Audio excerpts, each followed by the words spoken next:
Good evening. My name is Jan Wagner. The League of Women Voters, the Brea Chamber of Commerce, the candidates, and I welcome you to tonight's forum. The League of Women Voters is a trusted, nonpartisan political organization that has been active for 100 years. While we never endorse a candidate or a party, we are directly involved in shaping the important issues to keep our communities strong. As a League member, I have the opportunity to contribute in ways that have great impact on local, state, and even national issues. If you are interested in learning about the League and how you can make a similar impact, I encourage you to pick up information available tonight. Membership is open to men and to women. Assisting us this evening are our timekeepers, Scotty Brown and Kathy Dasney. Our question sorters, Bailing Shaw, Monica Faith, and Annie Wood. They're over here, and our timekeepers are over here. You will see our question sorters talking and writing. They are screening out questions that are personal attacks, that do not pertain to the office that our candidates are seeking tonight, and they will combine questions that are duplicates or similar. Our candidates, in the order starting farthest from me, are Chris Becerra, Nicole Colin, Carrie Flanders, and I can't see your first name, I'm so sorry. Andrea, and Andrea Dibsey. All of our questions that will be asked tonight will come from you, the audience. So if you have a question as we go through, just raise your hand, and people will come and pick up the question from you and bring them to the question sorters. Our candidates drew lots for seating order, and they will begin their opening statements in the order of those lots. So that was a random order. They have 2 minutes for their opening statement. They have 1 minute for each of their questions, and they will have 1 minute for their close. All questions will be asked of every candidate. If any of you are recording this evening, please be aware that the FPPC requires that candidate forums are shown in their entirety and cannot be edited for any reason for a candidate's purpose. The League of Women Voters, the Chamber of Commerce, and the school district all request that you comply with the FPPC regulations. So we begin. First to give his opening statement this evening is Mr. Becerra. Good evening and thank you again. My name is Dr. Chris Becerra, and there are 3 words I've used to describe myself during my campaign. The first one is experienced. I have 20 years of experience in education. I have a master's degree and a doctorate degree in education. I have a school business management certificate from USC. I have a school personnel administrator certificate, and I have board member experience, both at our Laurel Elementary School PTO and the Brea Education Foundation. My second word is committed. My journey in Brea began in 2010 when I was hired as a school district employee, and I fell in love with the district and I stayed. I decided to raise my family here. I bought a home, and all of my children have attended BOUSD schools since preschool, with my oldest being in the 6th grade this year. My children are both in special education and general education.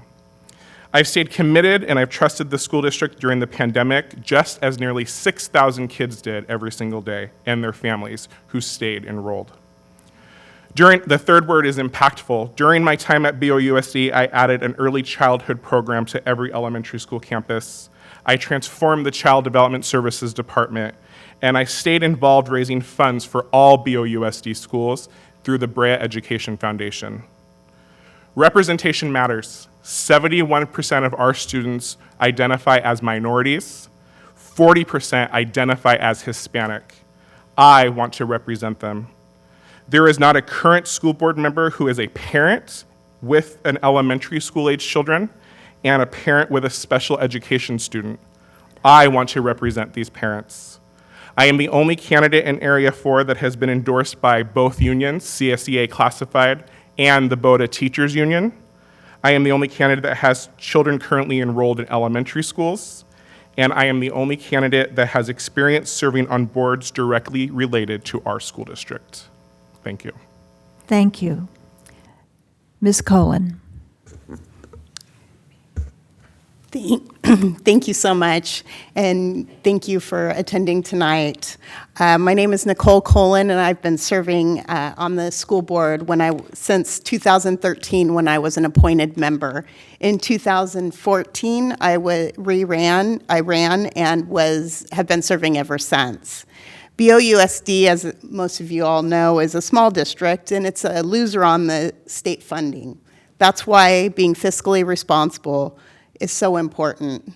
I have a proven track record of being fiscally responsible. You can look at my voting record to see where I voted no on frivolous spending and held the former superintendent accountable when our CBO was making decisions that were not aligned with a fiscally responsible budget. Student safety. The safety of your students is of the utmost importance. My husband has been a police officer for 27 years, and I truly understand what it takes to make our schools safe. I follow the trends across the country and work with Cabinet to ensure we have safety protocols that are rock solid. Course opportunities, very high priority in our education system. As a board member, I was a part of creating 3 magnet schools: Falcon's Coding, Laurel's Career Exploration, and Aerovista's Dual Immersion. I fought hard to get French and Korean offered at the junior high because, as we know, starting a foreign language earlier is important to students mastering it. Will continue to establish pathways as we move forward, looking at all of our other elementary schools. I've been a consistent, proven leader. I've walked alongside our community during the pandemic, during the 2014 earthquake, when we had to close the school. I've been consistently with you. I show up for more than just an election. Thank you. Ms. Flanders. Thank you. What brought me here today? I've always been passionate about education, which is why I became a teacher 10 years ago. I mean, not 10 years ago, for 10 years, right out of college, until I had my own babies and decided to stay home with them. I actually still hold a current California teaching credential. I'm a parent of 4 kids, 3 of them BOUSD graduates and 1 military vet. This has given me firsthand experience to understand the challenges our parents face in our district. As a 39-year Brea resident and also product of Brea schools myself, I bring a historical perspective to the board, understanding that we can honor Brea's history while still working to move forward, building a future here for all of us.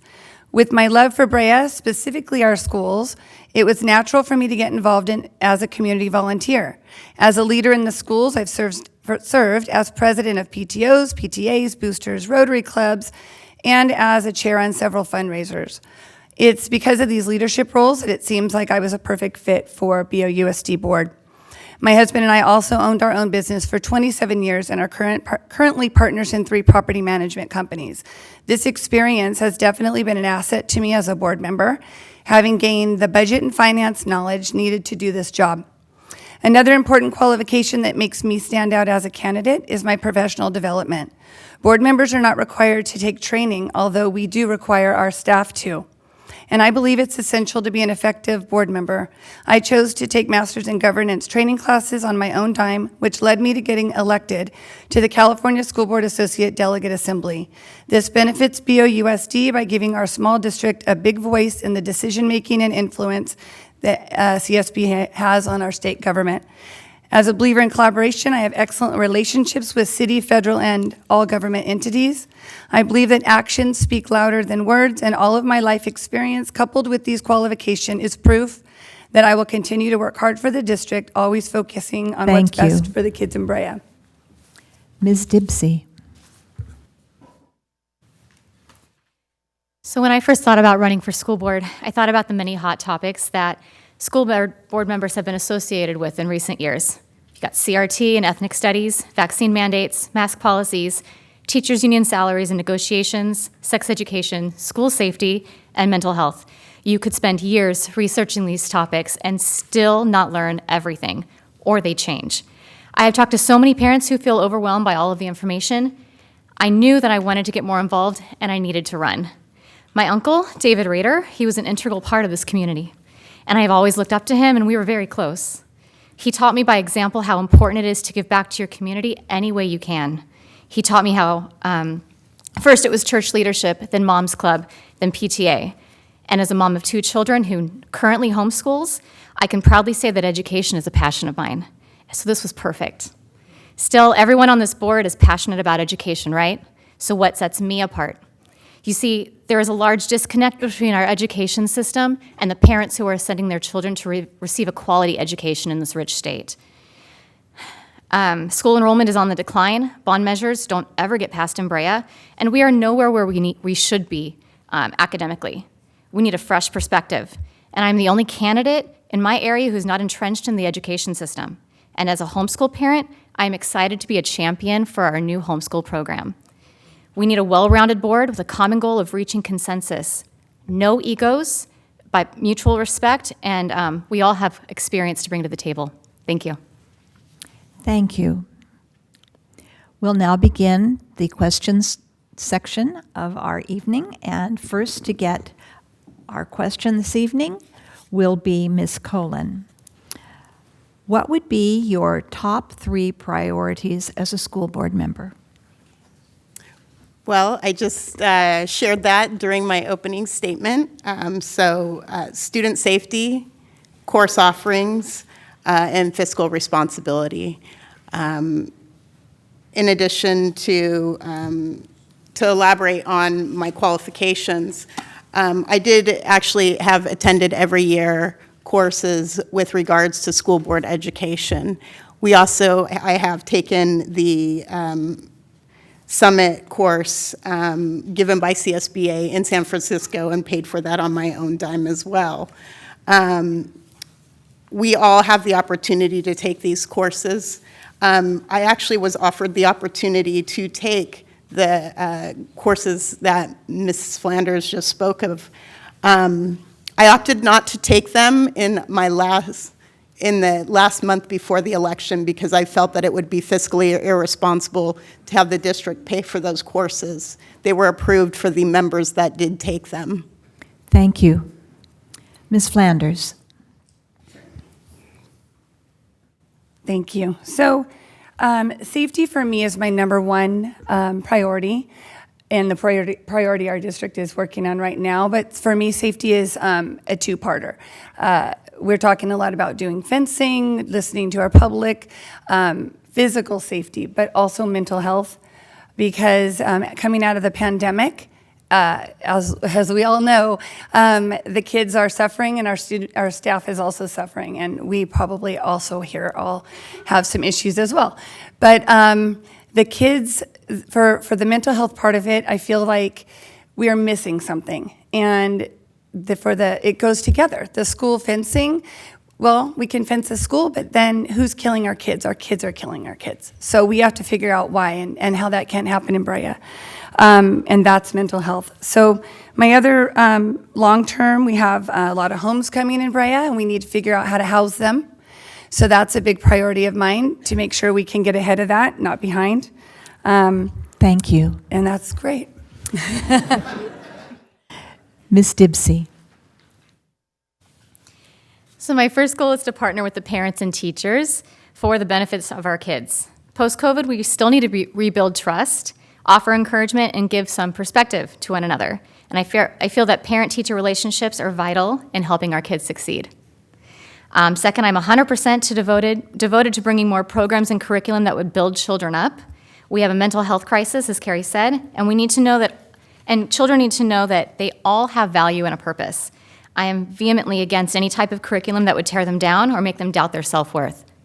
Third, I would like to be a champion for our new homeschool program and the families involved. School enrollment, like I said, is on the decline, and that would be a great way to combat that. Thank you. Mr. Becerra. So my top 3 priorities are safety, communication, and fiscal responsibility. Many candidates tonight talked about safety. We need to have our kids safe while they're at school.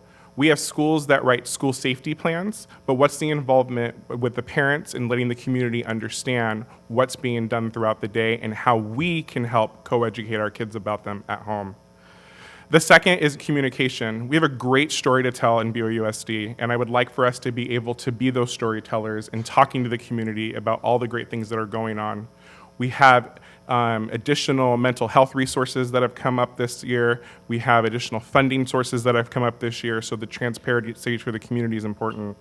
And last, fiscal responsibility, ensuring that our fiscal decisions are aligning to our LCAP goals, our school district goals, and including training for all staff, both certificated and classified. Sometimes our classified staff do not get the training that they need, and they need to be a part of it as well. Thank you. Our next question goes first to Ms. Flanders. What is your position on charter schools in BOUSD?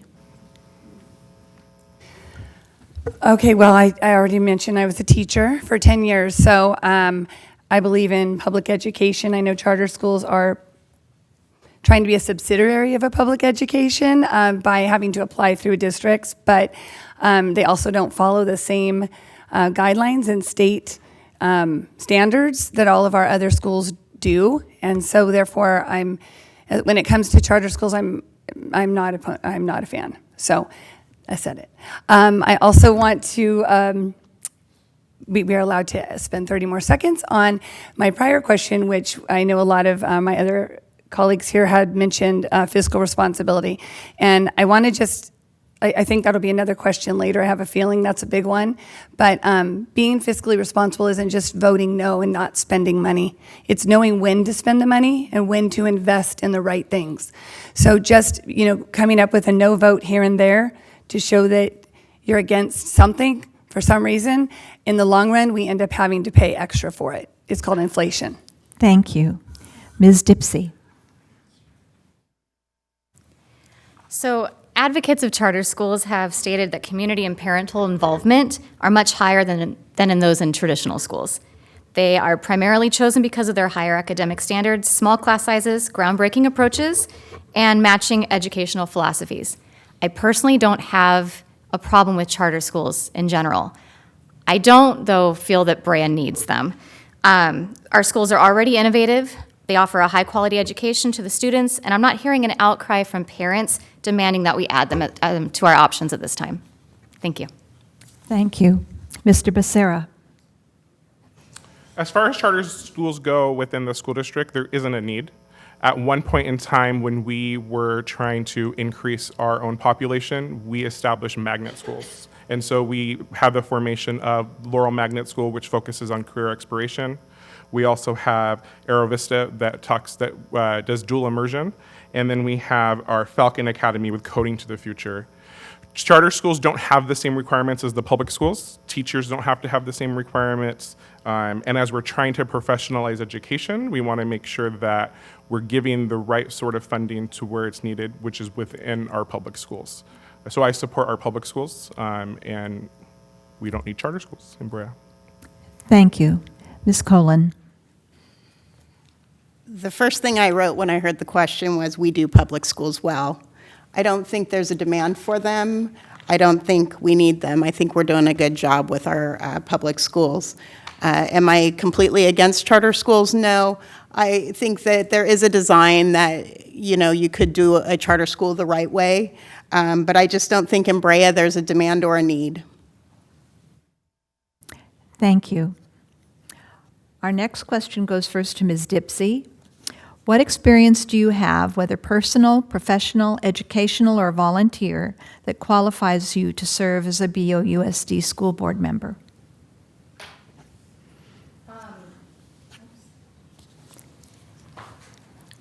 My experiences. My background is in finance, and as a business owner, I have to be fiscally conservative to make sure that we're prepared to handle unforeseen circumstances. The economy is constantly shifting, and I educate myself to be prepared. I also worked at an amazing dispute resolution firm called JAMS for 7 years before starting my own business. And I learned to appreciate fairness and that there's always values in differing points of view. And up until 1 year ago, my children were both enrolled at Fanning Falcon. My daughter from TK through first grade, and my son attended for TK. Because of the potential for significant loss of learning, my husband and I supplemented their education with more math, at-home science, writing assignments, and activities that were available to us during the shutdown. Brea offers a brand new homeschooling program that started in August, and I want to be clear that this is a brand new program. It's not a COVID response. And we just, a lot of other districts offer one as well, and we just added one. I personally feel that it is a great starting place in addressing the dropping enrollment you. rates. Okay. Mr. Becerra. Thank you. So as I mentioned before, I'm the only candidate that's endorsed by both unions, both the classified union and the teacher union. In addition to the experience I talked about earlier, I'm also a college professor. I teach at UCI, Cal State Fullerton, Fullerton College, and St. Anna College, and so I educate the next round of educators that will hopefully be here within BOUSD. I think the biggest thing is that I am a current parent of Brea Olinda Unified School District kids. My kids have been here since preschool, like I mentioned. They've remained here. My oldest is in 6th grade. We, like 6,000 other kids, stayed in the school district. We trusted the school district. We're committed to the school district. And I want to be able to help be an advocate for the school district and work with parents who continue to send their kids to our school district. Thank you. Ms. Colon. Obviously, I've been doing this since 2013, and in that time, as I stated before, I've attended countless CSBA classes and classes online provided by many organizations involved in education. I have also established relationships with the community with regards to the business community, the moms community, and family communities throughout. I've been consistently in talks. I've made myself available very easily to our community. I have great relationships throughout the city. Those relationships really help me to keep a pulse on what's going on in Brea to help us move our district forward. I have a business degree with experience in the mutual fund industry, and I also currently work in a neighboring district, which has given me such an eye-opening experience to what really happens on school campuses, especially during a pandemic and when we're rebounding from that experience. Thank you. Ms. Flanders. Okay, so I briefly went through in my opener all my qualifications. I have some more qualifications to add. So once again, I'm going to reiterate some, as you know, as a teacher, so I have that classroom experience.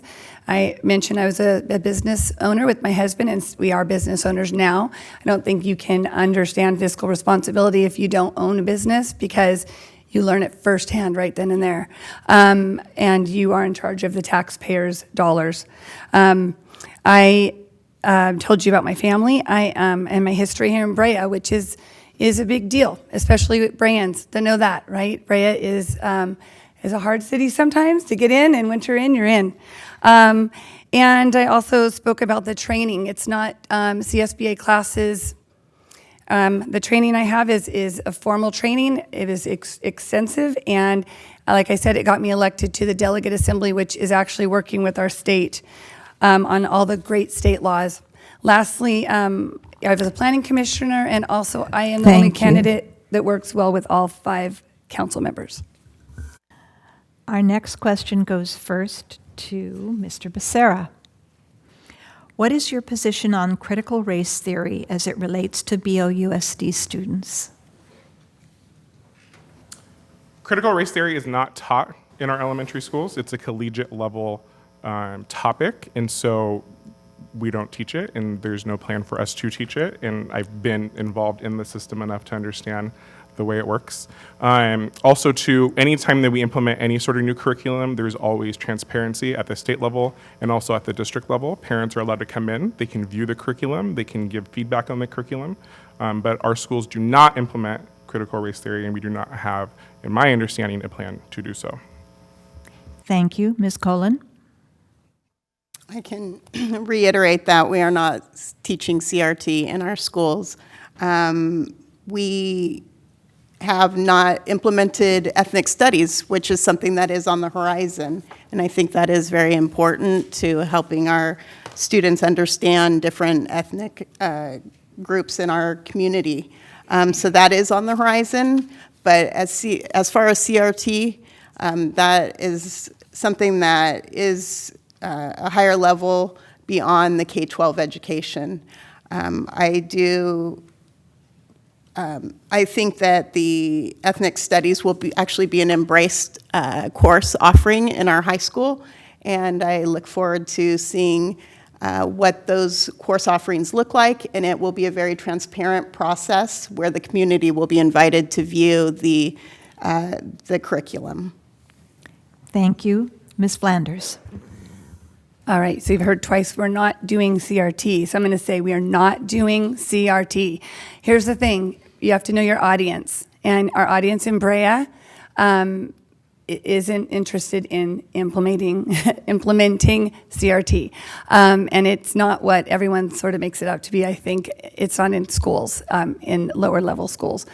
Ethnic studies, that one is coming in 2025. I think Santa Ana just implemented it, and I heard a Chapman study that they did, or a conference they had on it, and they were excited about it. I don't know if anyone here has taken it. I've taken an ethnic studies class, a religious studies class, and a women's studies class. These aren't things we have to be afraid of. They're just talking about our differences and our diversity in our community. So no, we are not having CRT. Thank you. Ms. Dibsey. I'm going to take a little bit of a different approach. So we all know now that it is not in our current curriculum, but I do have a personal opinion on it. So I have a problem with how divisive it is and how divisive it comes across. CRT believes that racism is present in every aspect of life, every relationship, and every interaction, and therefore it advocates to look for racism everywhere. Our kids need to be focusing on core subjects, and more character education needs to be happening in the home. So that's just my overall opinion of CRT. Thank you. Our next question goes first to Ms. Cullen. What is your position on banning books from school libraries in BOUSD? If you could ban one book, what would it be and why?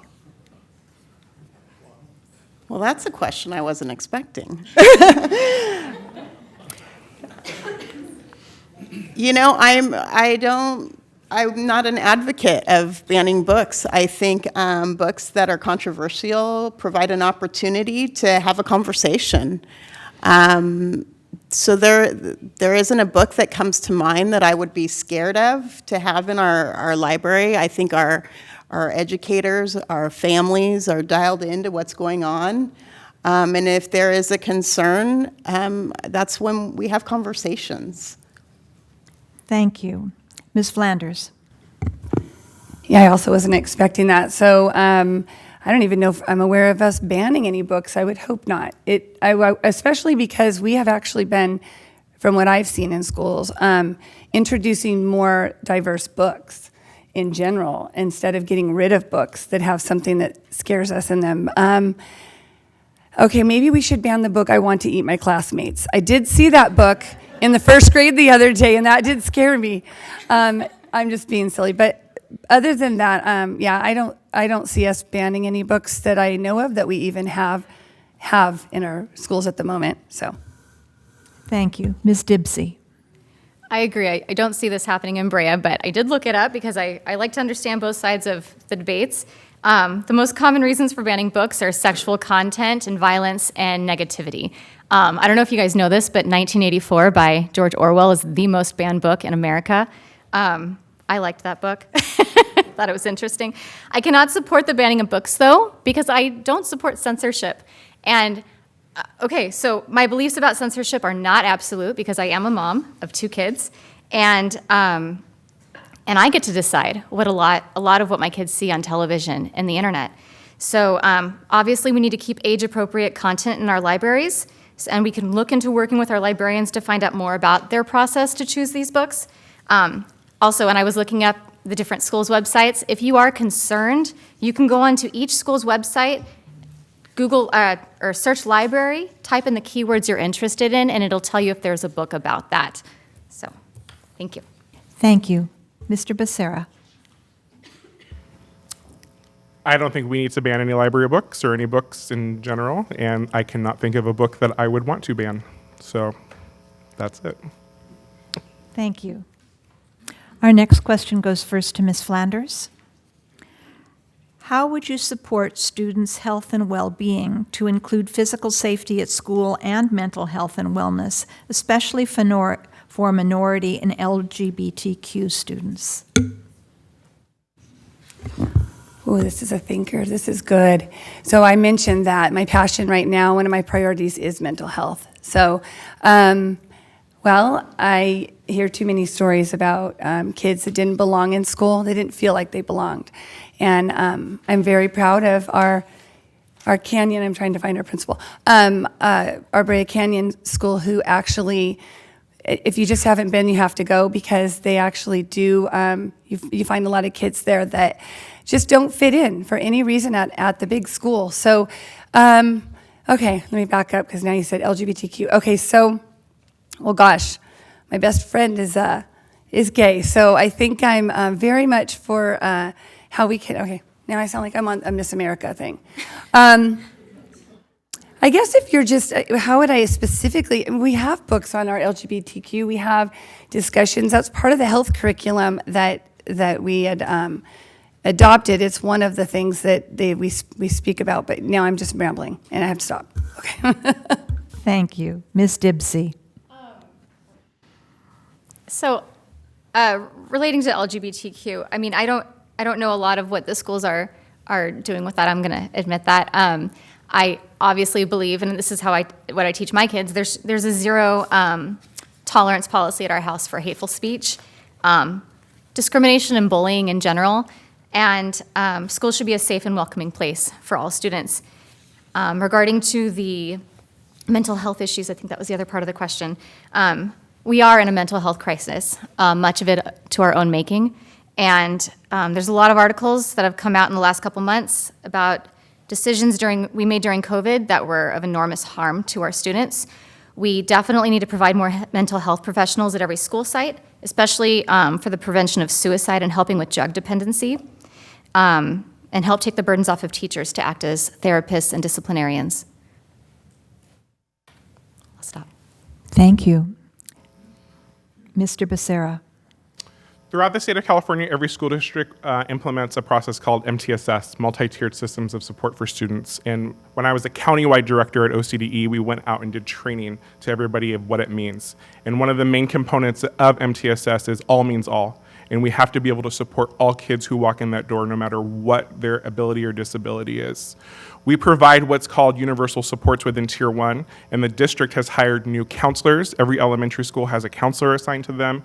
They have RBTs, they have other mental health assistants, and so it goes back to one of my priorities about increased communication, of being able to tell the stories of what our schools are doing, because our schools have identified that as something that's important, and we have addressed it. And what I would like to see more of, like I said, is that storytelling, for us letting everybody know what's being done within our classrooms. Thank you. Ms. Colon. I think one of the most important things, and I think our district is moving forward on this, is actually hiring teachers that look like our students, who our students can look up to and relate to. I think that's an important movement, and I think we're seeing that in our district. Having counselors available to help our students through these challenging times, we've definitely seen an increase in need for counselors at our sites after the pandemic. So implementing assemblies on our campuses in addition to these counselors, having programs like our SEL program, BASE, which is at our secondary level to really find where the needs are on our campuses. And hopefully at some point we'll be able to get counselors at every site, because they are definitely needed. Thank you. Our next question goes first to Ms. Dibsey. What ideas do you have for improving the BOUSD budget, whether by adding or diversifying funding sources or by decreasing and reprioritizing expenses? I have a very good answer written down for this, but I can't find it. So I'm going to talk about bond measures a little bit, and I found it. So infrastructure is a big concern of mine, and we do need to bring in more money. and this may not be answering the question now, but I would suggest that we spend some of what we have in good faith, because as I said before, bond measures aren't getting passed in Brea. And before we attempt to ask the community for more money, our savings is not enormous by any means, but using some of it to fix the junior high or build a multi-purpose room at Falcon would speak volumes to our community. So we also need to break down what the bond would be used for. If we are going to do that, I think we need to do that in general with more of our spending. Infrastructure repairs at the campuses is not, in my opinion, a very transparent details that families have been asking for. Thank you. Mr. Becerra. Like I mentioned before, I'm a certified chief business official through the state of California for school districts. And school district budgets are different than owning your own business because I do both. I ran my own business and I do school district budgets. And so understanding the ins and outs of restricted funds, unrestricted funds, first-time dollars, things like that are really important. And when we're doing short-term and long-term planning, making sure to look at the monies that are coming in and planning them out the right way for the next 2, 3, 4, 5, 6 years. When I was in Brea, I took over a department that was losing money for 5 years prior, and the first moment I went in, I was able to close that year in the positive, and the department continues to run in a positive. I raised the budget from $900,000 a year to $2.5 million. Our school district budget's about $80 million, and when I was at the countywide director, I oversaw a budget for $60 to $80 million at any given time, with CDE funds that came in. And so I have the experience to be able to do so here as your board member. Thank you. Ms. Colon. Planning, it's essential. We really need to take a look at our facilities master plan and come up with a priority list and plan with the idea that we're not going to pass a bond because we've had 3 failed attempts. And we need to conservatively plan moving forward until the community understands our story and sees where we're at. But if we continue to do a mishmash of projects without a clear plan, we're going to find ourselves in trouble. So that is my number one thing with regards to our facilities. Taking the facility master's plan that we actually paid for and utilizing it. Thank you. Ms. Flanders.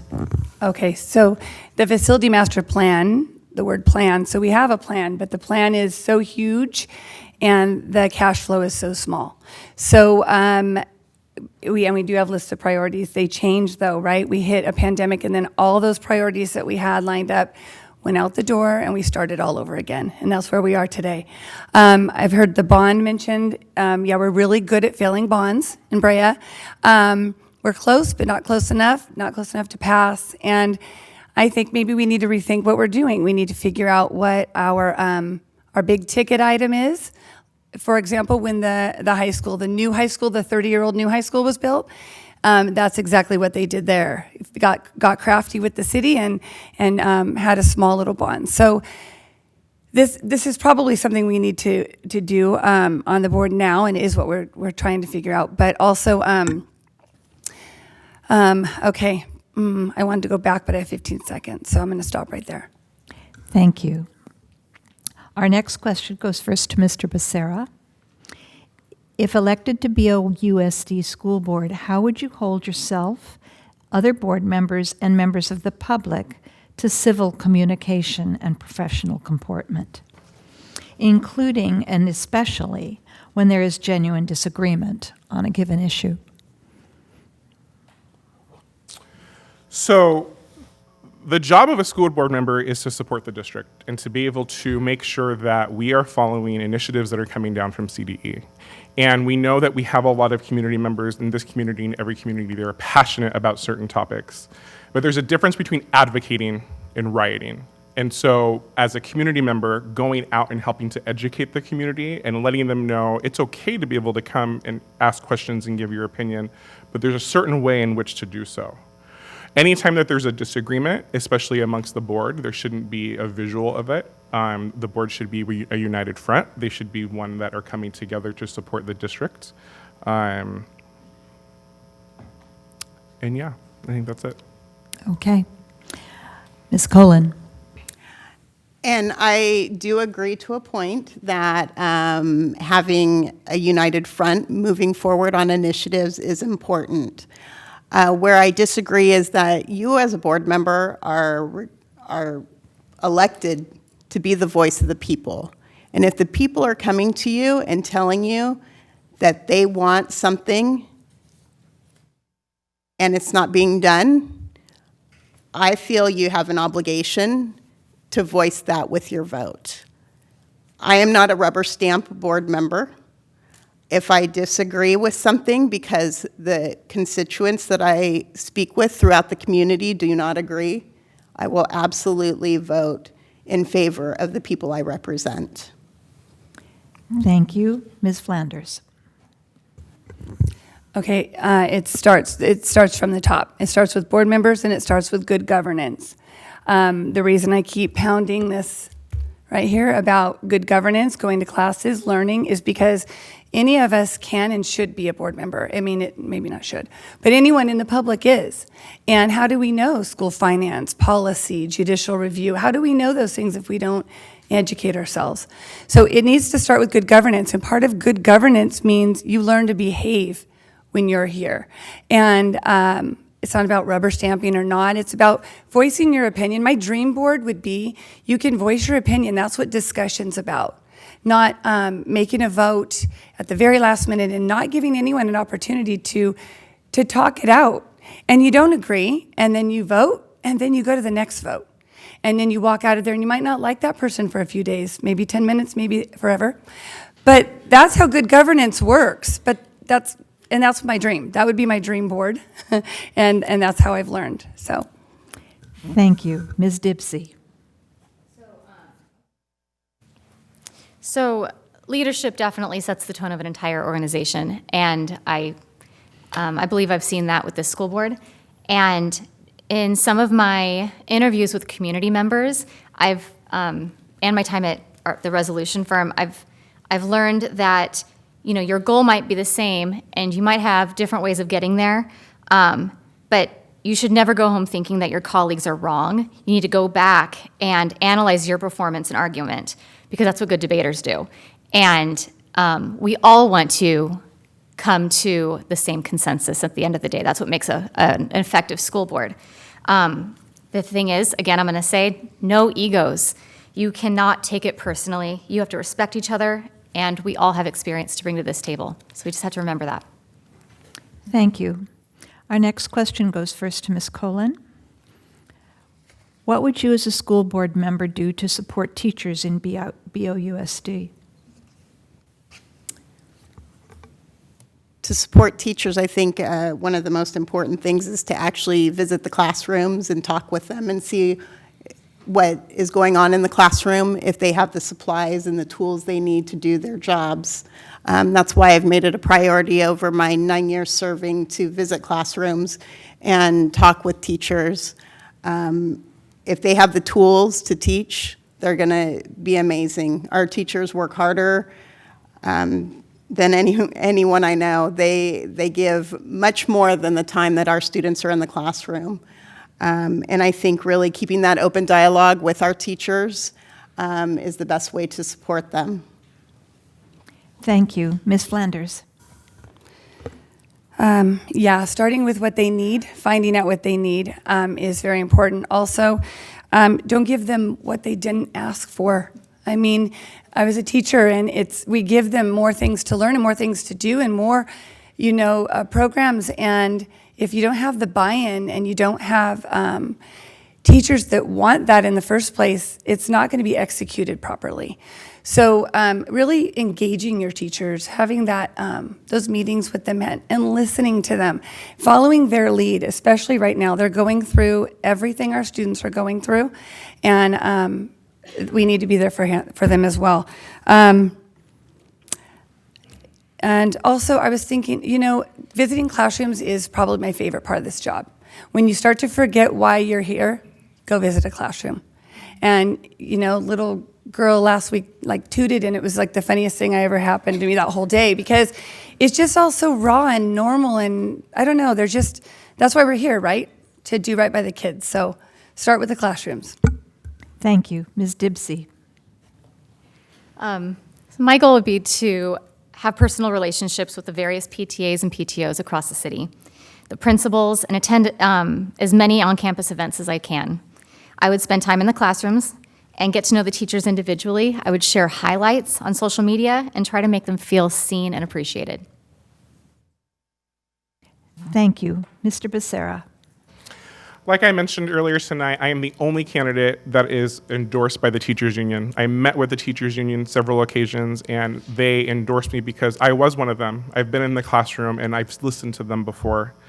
This past January, when we had a teacher shortage, I called the superintendent, and I said, I want to go back in the classroom. I want to help sub. So I came back, and I subbed. And believe me, I talked to every one of my administrator friends, and I said, you need to spend 3 days again in a kindergarten special education classroom so you understand what it's like, because we forget. Visiting classrooms isn't just giving us the glimpse that we need. We need to be able to spend time with teachers. We can empathize with them if we know what they're going through. And to help teachers understand budgetary decisions. This is why we spend money the way we do, so then they understand why decisions are made at the different levels. Thank you. This will be our last question for the question portion of our evening before we go into our closing statements. And it goes first to Ms. Flanders. Brea Olinda High School's score by the Great Schools ranking recently dropped from a 10 to a 7.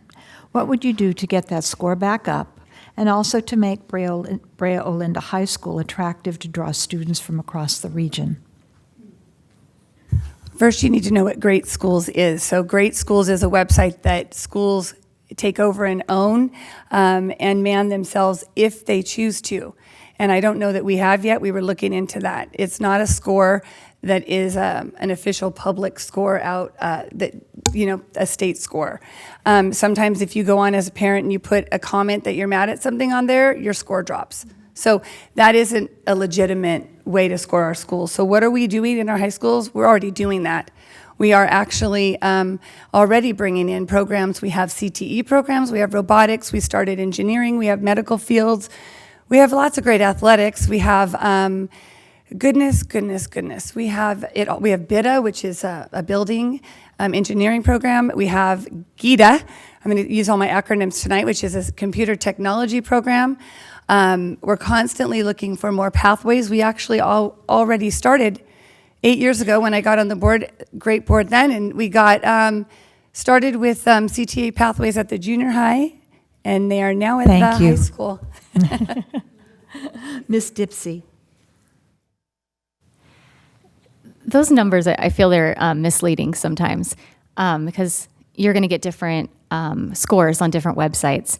I do agree student academics is something that we need to focus on, wellness for staff and students, and safety with regards to infrastructure and students. This is not related to the question, but how about getting our girls' softball team equipment back? That was just stolen. Sorry. So I think those numbers can be misleading, and our schools are doing a really good job. Thank you. Mr. Becerra. So it goes back to what I talked about in the beginning of storytelling. We want to be able to tell the story of all the great things that are happening at our high school at an early age. One of the things that I know the high school does do, and my own kids have gotten involved, is they do a cheer camp every summer. And it's gotten my girls excited to be able to go to the high school one day. With CTE pathways, again, telling the story that we are able to provide students college and career readiness activities, and not every child has to go to college. That's not the goal. And so we have CTE pathway programs to get them into the programs early enough. Laurel's a magnet school, and so using the Magnets career education program to be able to feed into the junior high and then the high school, along with all of the other electives that we have, would be able to increase enrollment. And again, it goes back to storytelling, telling all the stories of all the good things that we're doing. Thank you. Ms. Colon. I think Brea schools have a great reputation, And I think to improve upon that is going to require us to continue to establishing these pathways, continuing to make magnet programs at all of our elementary schools, and to continue partnering with local businesses to offer amazing internship opportunities. We're very fortunate to have community members that have established internships with companies like Boeing. And during those internship programs, which I had the opportunity to visit this summer, I found out that Brea has the most students attending those because the person in charge of the program is a Brean. We need to improve our GATE program, which I'm excited to say we had a relaunch this past week. I'm super excited about what that's going to be to offer, and we need to continue to work on our safety on our campuses. If we continue to move in that positive pathway, I do think that our Brea schools will continue to retain students. Well, I'm going to go back on what I said because you were all very quick in answering that question, and I'm going to ask you one more before your closing statement. And we'll go first to Ms. Dibsey. What would you do as a school board member to help students who suffered learning losses during the pandemic to get caught up to expected standard levels?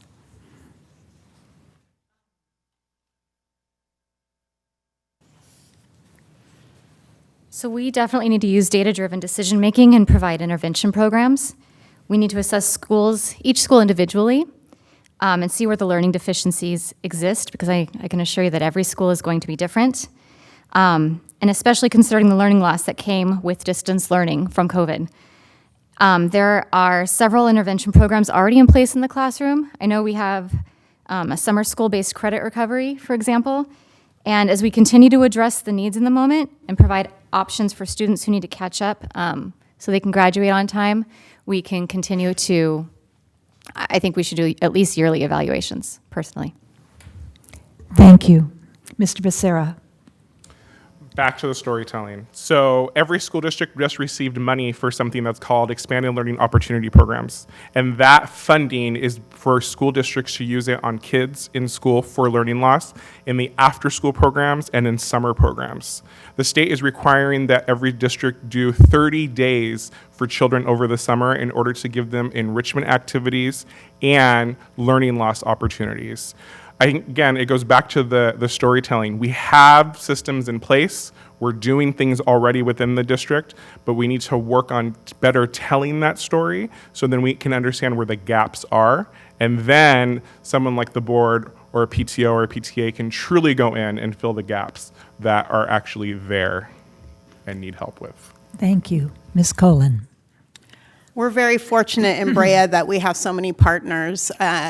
With regards to learning loss, the Brea Education Foundation has done a fantastic job of partnering with the school district. They've met with our Assistant Superintendent of Instruction to find out what can we do.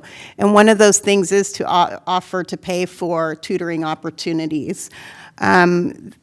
With regards to improving that learning loss, we need to work on targeting the areas that need to be worked on, and then utilize the opportunities that organizations like the Brea Education Foundation give us to offer extra after-hours tutoring, in addition to things that schools already have in place.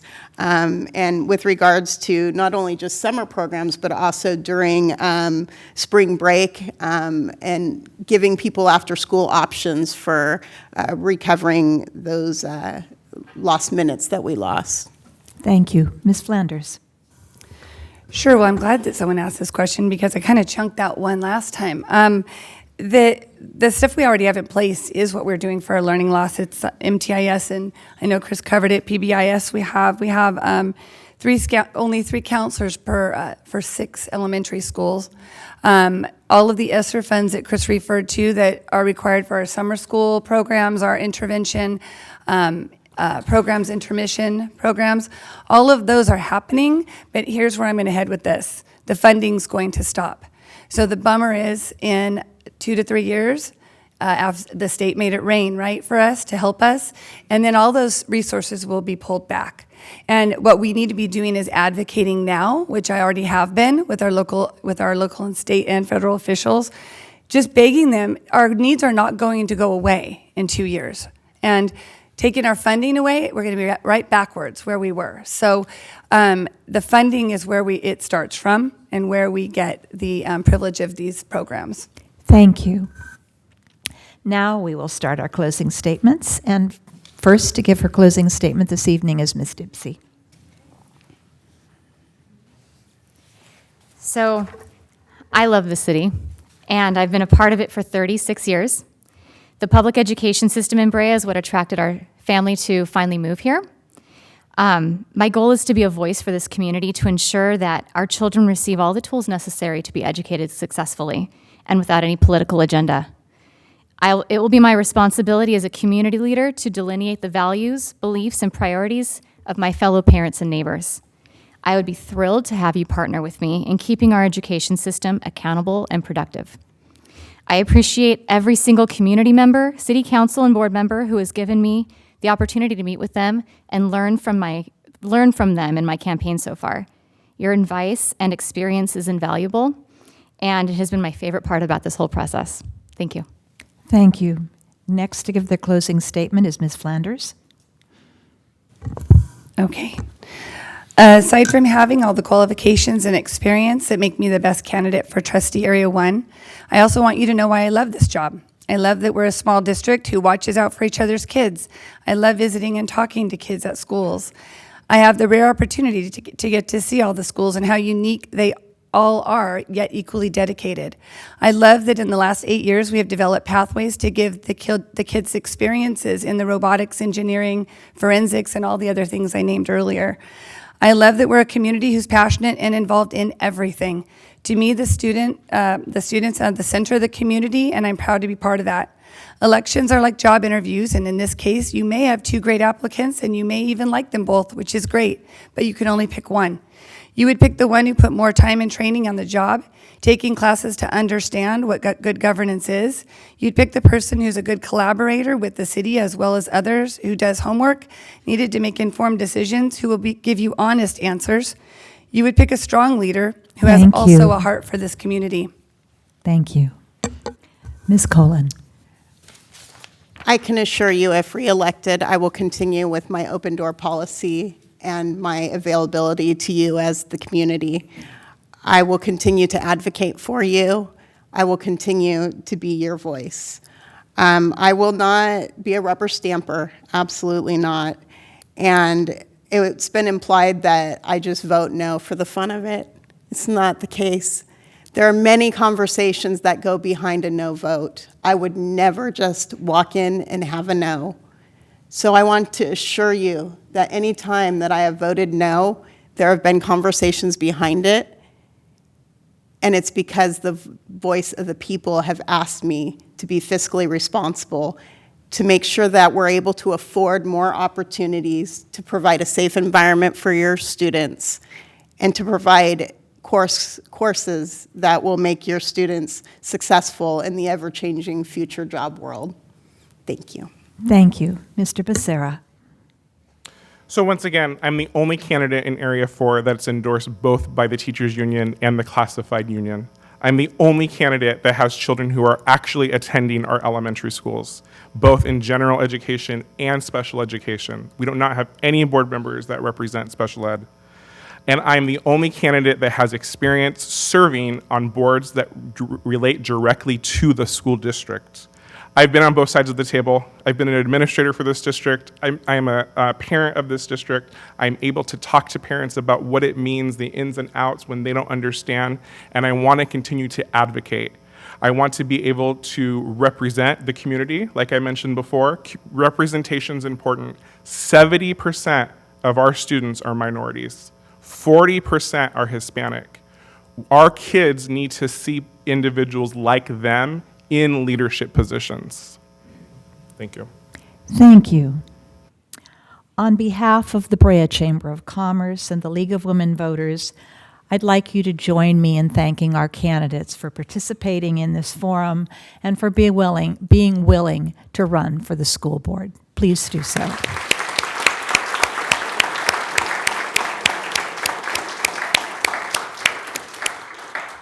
Please note that tonight's forum is being recorded and will be rebroadcast daily on Brea TV at 5 p.m. through Sunday, November 6. You can find Brea TV on Spectrum Cable Channel 3, AT&T UVerse Channel 99, and streamed online at the City of Brea Net Brea TV. The Candidates Forum also will be available on demand at the Brea Chamber of Commerce YouTube channel. I'd like to thank our timekeepers and our question sorters, our audience for being such a good audience and for putting forward such good questions. You may speak with the candidates outside. We do ask that those of you who are staying for the City Council Forum, please be aware that it starts in only a half an hour, so we need to have a quick transition. Thank you again, and good evening.